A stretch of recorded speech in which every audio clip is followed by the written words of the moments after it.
Hello, this is Community Conversations. I'm your host, Doris Ballard. This is a production of Concord TV, and we are taping on the road today. We are at the wonderful New England College Concord location on Main Street. And I have two wonderful guests today that I want to get right to. And they are both involved in a very dramatic way with brain injury, traumatic brain injury. And Alan Wilbar, welcome Alan, and Alisa Marie, welcome Alisa. Mm-hmm.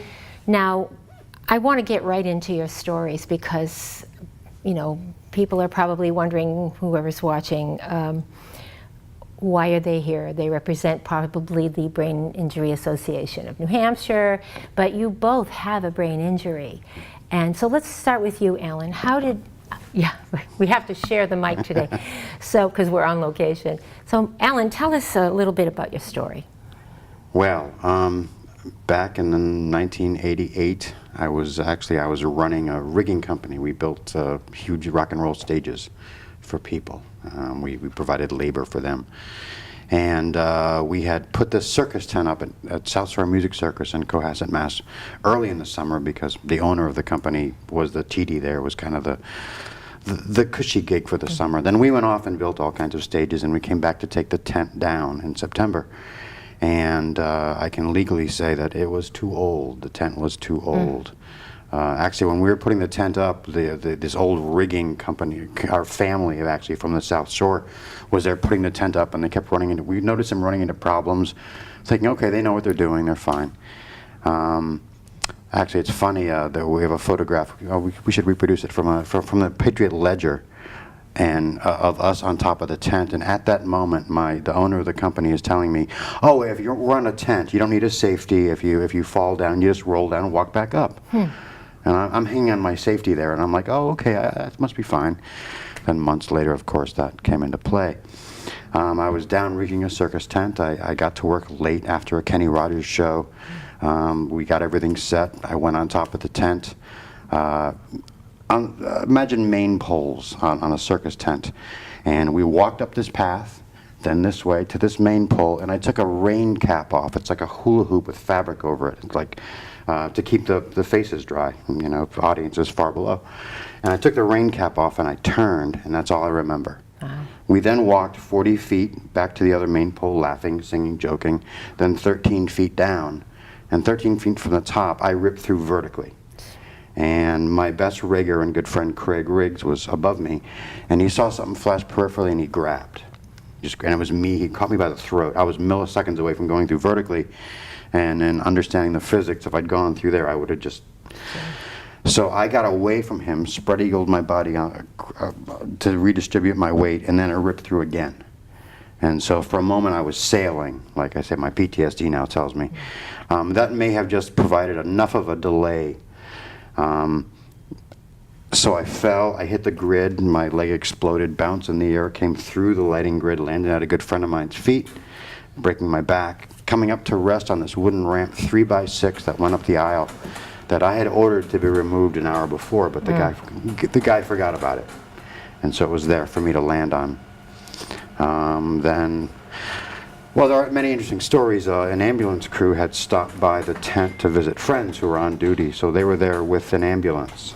Wow. They brought me to a hospital that doesn't have a good reputation. I won't mention its name, but they actually said, we don't know what to do with this guy, get him out of here. And they were flying me to Boston from South Shore. And the pilot was told to get in the Logan traffic pattern because of the difficulty.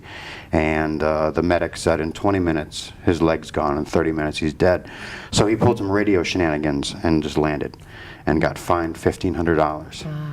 And I've tried to find the pilot for years. They don't release their names. Actually, a few years ago, I was on Scorch's cable TV show in Manchester, and the other guest was the president of the helicopter company, who actually were going to be shooting the ride in the play. So in essence, he probably saved your life. Yes, and actually many people did along the way. It just, you know. Right. Why don't we pass the mic over to Alisa right now. Alisa, tell us your story. I really don't know where to begin with my story. I've had multiple concussions, and a lot of problems have arisen from it. My first one was I would say October of 2012. I was dizzy and I just lost my balance, and then 3 weeks after that, there was a really major one on November 10th. I will never forget the date. It's always in your brain. November 10th of 2012, where I was found unconscious underneath my pool deck. It was very, it was hard. I mean, I thought my kids were 10 years old and 5 years old. I had some amnesia going on, and so I ended up having to live at my mom's house, which that was okay, you know. And then the rehab started and everything, going to day rehab and all that stuff. And it's been a concussion after a concussion because of post-concussive syndrome that I had. Well, that's something that when we did a pre-interview a while back, I didn't realize that once someone had a concussion that it could happen again and again. And why is that? It's just... I don't know, it's just your, yes. Actually, they find like your balance has been upset, and almost to not such a degree that you notice it, and that's where the problem lies. People just don't, their balance is a little off, the way they hold their weight, things like that. That's possible. Just your general awareness when you're in that PCS, what that's like of the world around you. You just can't see things quickly necessarily, and yeah, it's horrible. How does something like this affect your life as a whole? Let's start with you, Ellen. I mean, and you and your loved ones, people in your family. Wow. Well, first, how long were you in the hospital? Well, I was just in a coma for 2 weeks. Oh, just? Good. And then another month and a half post-chronic. Wow. Sort of thing. And so your effects immediately afterwards, how debilitated were you after that injury? Immediately, getting out of the hospital. Wow. Well, for instance, my comparative memory was destroyed. So I had no idea what anything meant. I didn't know what hot or cold or good or bad or why humans perform certain behaviors. I had not a clue. And it was just deciding what worked for me and what didn't work for me. Therapy, does that help?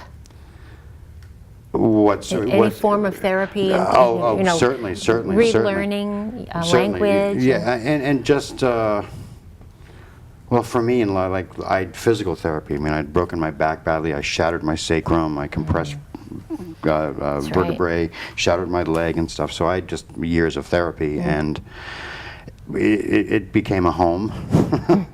It became some of the little bits of positivity that were in my life. Just going there and going back to the place that cared about you was very nice. It was interesting, however, I was involved in a major lawsuit and had no question of doctor care or therapy care for years. My lawyer, understood the case, and then once I settled my case, you're in the cold. It's very interesting, and what that teaches, a brain injured mind. I mean, I woke up into a world that cared about me, and then had to learn that the world ain't always like that. I'll bet. It's interesting. Alisa, what were the immediate effects of, let's say, the first and then the next injury that you had? The very first one, it was difficult. I lost my memory. I thought I was in the year 2006, not 2012. So I was quite confused. It was a lot of confusion, a lot of headaches. I was in a wheelchair till, probably over about a year I was in a wheelchair. It affects your whole entire system. It affects your mind. It affects your mental well-being. It affects emotions. You have a hard time expressing your emotions. You get flooded, and what that means is you just feel everything all at once. It just comes to you all at once, and it's just like you don't know what to do with all these feelings and emotions. You just don't, and you just you break down. You really break down. It's not easy. Now, how are you dealing, both of you, either one who wants to start discussing it, how are you dealing with it today? I know I want to talk about your play. You wrote a play which will be at the Hatbox Theater March 3rd through 19th. Hatbox Theater is at the Steeplegate Mall, and that's how I met you. You made a little presentation or a preview of your play, and I was so taken by your passion about your injury and about the way you were projecting it as a performer. And you also play the guitar and you write music.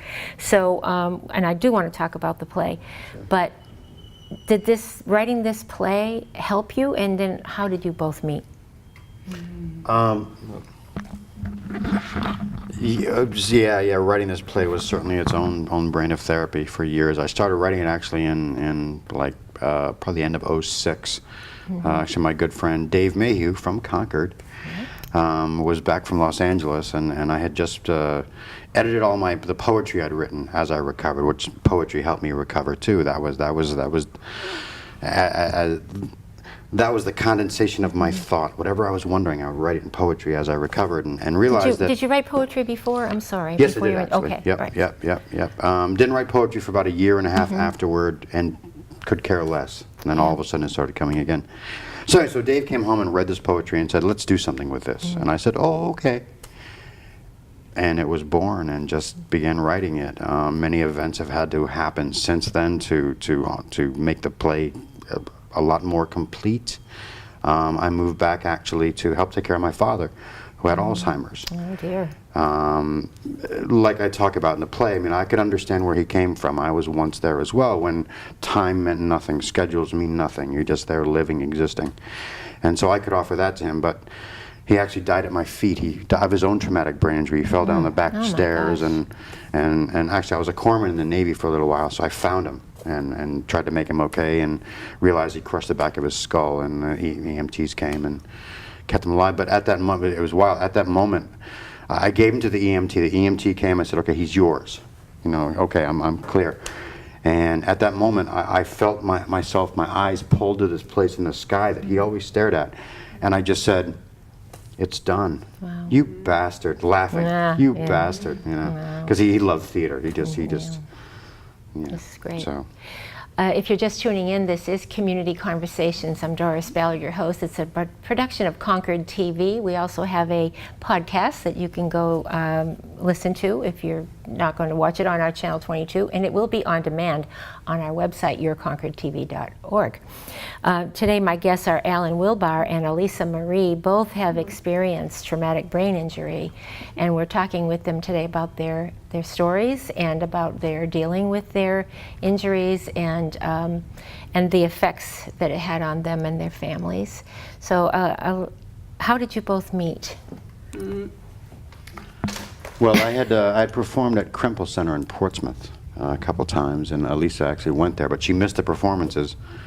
Then they'd been speaking about me, and we finally met, and we just became friends. Alisa makes really interesting, like hot wax art and stuff, and I loved her work, and we were just friends. And then this spring, I was in Dover, and she was in rehab, and I'll just stop by and see how Alisa's doing, and stop by, and I was getting Learning Man going. We had the date for Hatbox. So that's the name of your play, The Learning Man. Right. Learning Man. Right. Okay, go ahead. And I refer to that. The two words I say the most in my life at this point, I think.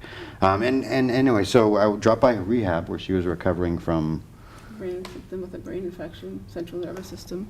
Mm-hmm. Central nervous system. And we just started talking about the play, and it was funny. Like, we talk about it. We had no agenda when we met. We weren't like, "Ooh, check this chick out."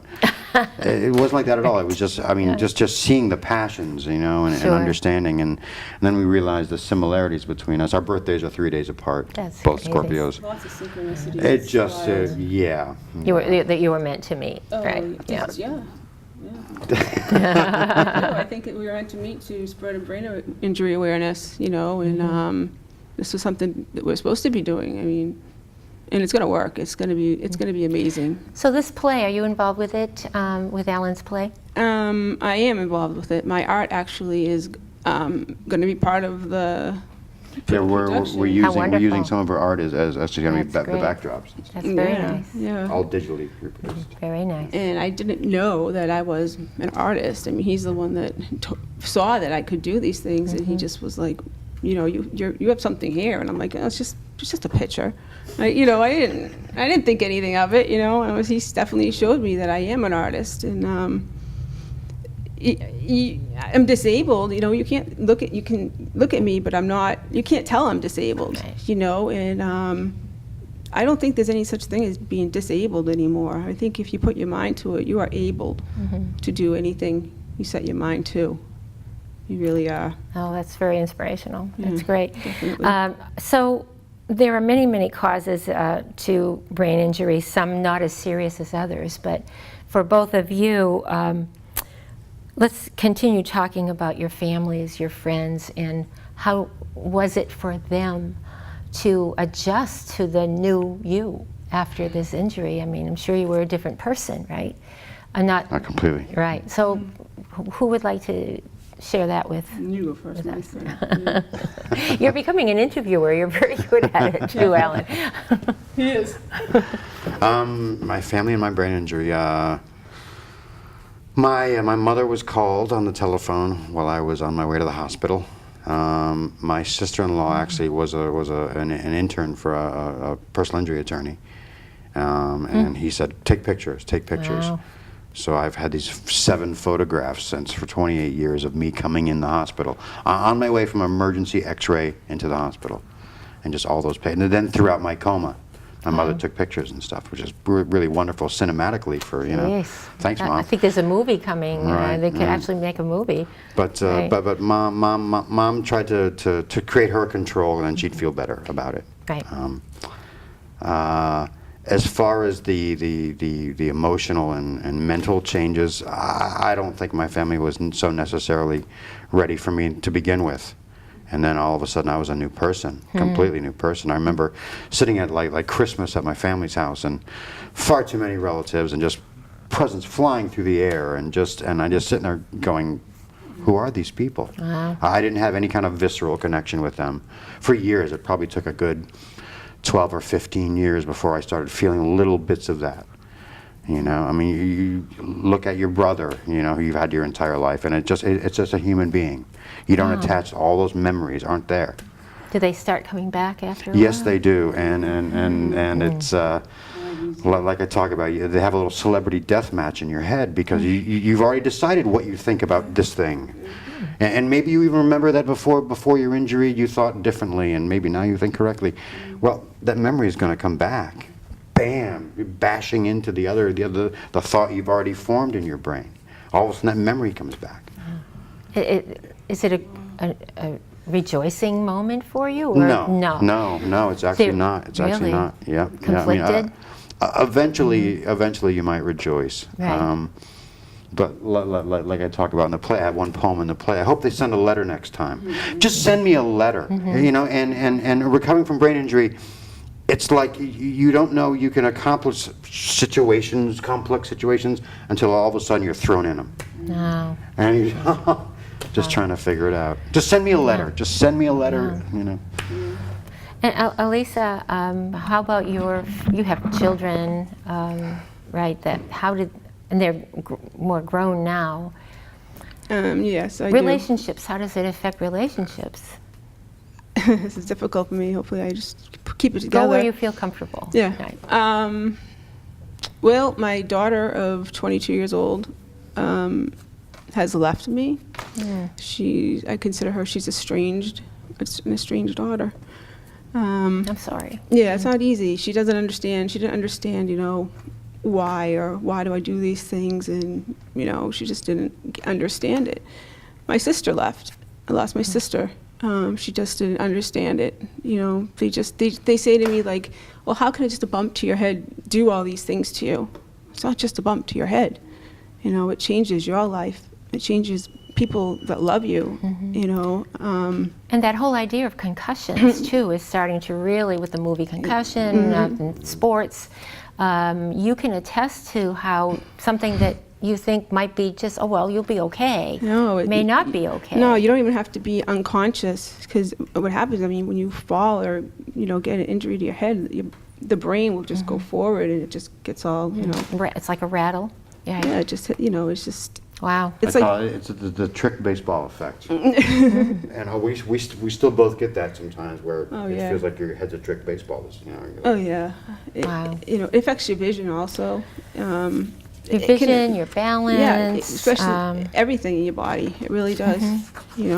It's mostly, I think, cognitive, a lot of cognitive problems and executive functioning.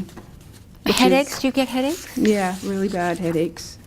A lot of headaches. I'm just going to go through some of these. There's a long list of effects. There I is. mean, long. Mood swings, Yes, poor concentration, yes. memory, of course, impairments, confusion. We talked about that. Personality changes. Unfortunately, that's the hard one. and, Yes. and fortunately, yes. Yes. Okay. Yes. Right. You don't really know who you are. Right. That's what it comes down to. So, You miss yourself. wow. I love that. You miss yourself. Yes, yeah, but I didn't, and I didn't. Yeah. Right, he Because I had was- no comparative memory. I didn't know who I was. Yes. I was only there in the moment. And that's fine. Hey, you live the moment you have. Right. With that, I'd like to believe that something good and positive comes out of every tragedy or trauma. It's true. And I think, from what I can tell, your play, meeting each other, your play. So let's talk a little more about the play. When I heard you give a little bit of it over at the Hatbox Theater preview months ago, you were extremely passionate. And he's a wonderful storyteller, am I Yeah, right? he's Alisa wonderful Marie? voice, Really. singer, everything. He really is. So can you grace us with a little bit of what people can expect in your play? I mean, did you have it to memory? I'm catching you off guard. I'm sorry about this. Well, But, yes, you are. but I mean, let's tell people again that it is at the Hatbox Theater at March 3rd through 19th, Fridays, Saturdays, Sundays, at the Hatbox Theater, and it's called Learning Man. And they can expect to hear your poetry, your story, right? Right. I'll tell them a little more about how it's set. Okay. And your music. Yes. Your music. Did you write a lot of music before you had the brain injury? No, I had never written. I played a little bit. I mean, I was a singer in bands. And all my guitarists were sick of me telling them how to play guitar. So they said, hey, you learn. I'm like, oh, okay. After my accident, actually, I spent, if you can financially deal with it, you're going to wander. And I had money, I had a little bit of money. So I stayed in many, many fancy hotel rooms all across America, playing Eric Clapton's record from the cradle with Oh, my wow. guitar. And that's how I learned. I'm really wonderful playing rhythmic blues guitar. Don't ask me to play an F, my fingers can't go that far. But like I talk about in the play, I mean, my proprioception, where the feeling of where your limbs are and everything is messed up. So I don't remember Yeah. the same as other people playing guitar. So every day I have to tell myself to do. You're relearning. Completely, You're relearning life and Yes. about yourself and people. Wow, that's crazy. What message we're crazy. getting? I know, Yes, I it's know. not easy. It's not Sorry easy. for the use of that. It's just what. And we are just about through with this interview. So if people want to find out more information, they can go to the Brain Injury Association of New Hampshire. And what was the most help that you received? I'll start with you, Alan. Did you get help from the Brain Injury Association? What's out there for people with even, mild brain injuries or traumatic brain injuries? Is there something out there for families who may be sitting here going, oh my gosh, maybe I have a person I know I love that had a little concussion and they've changed a little bit. Where can they go for help? Well, certainly contact the Brain Injury Association. They're wonderful. It is really wonderful how people have become a little more sensitive in America to these, with all the veterans coming back with brain injuries. Wow. So definitely the Brain Injury Association. And you do performances for veterans as well, right? Do you Yeah, do that? yeah, Right. I have, Okay. yeah, All right. yeah. And you, Alisa Marie? I would definitely promote the Crumple Center in Portsmouth, New Hampshire. It goes for everybody that has a brain injury, any type of brain injury. It's a community. It's wonderful. They have classes, different kinds of classes for cognitive or emotional classes, art classes. Actually, that's where I found art to be art therapy. Wow. You know, and I swear, I mean, if you hurt your head, you get something else out of that. You get my creative side just came out. I didn't know, you know, after December, I was just, I couldn't keep it up. I just had so much art that I wanted to do. And I guess serendipity must play a part in it. We both met as good friends now, and you're sharing, you're helping each other. And I think we're running out of time, so I want to make sure that I, again, say when your play is going to be. But I think there was something you wanted to add to that, Alan, did you, before we sign off? No, I'm sorry, go ahead. Yeah. I just want people to know that if they want to find out more about Learning Man, the Learning Man project, they can go on the Facebook site. That's great. You can go to the search and just put in Learning Man or at Learning Man 2017, and he will come right up. That's great. Yeah. Again, Hatbox Theater in the Steeplegate Mall. It's the former Coldwater Creek, and location Great March space. 3rd through 19th. What? It's a great space. It is a great space if you haven't been there. March 3rd through 19th, Friday, Saturday, and Sunday, 3 weekends. And it's been a real pleasure getting to know both of you. I hope you will continue to do something with Concord TV because you have a strong message to share with the public, and we'll be able to help you do that if you're so willing. Great, that'd be great. And I want to wish you all the best, and it's indeed been a pleasure for us at Concord TV to meet both of you, Alisa Marie and Alan Wilbar, and good luck with your Learning Man project. Thanks. It's been great being here. Thanks, Doris. Thank you very much. And thank you for tuning in to Community Conversations. I'm Doris Ballard, your host and a director of Concord TV. And I want to thank Josh Hardy, who is manning the camera and directing and editing. So here we go. All right, thank you.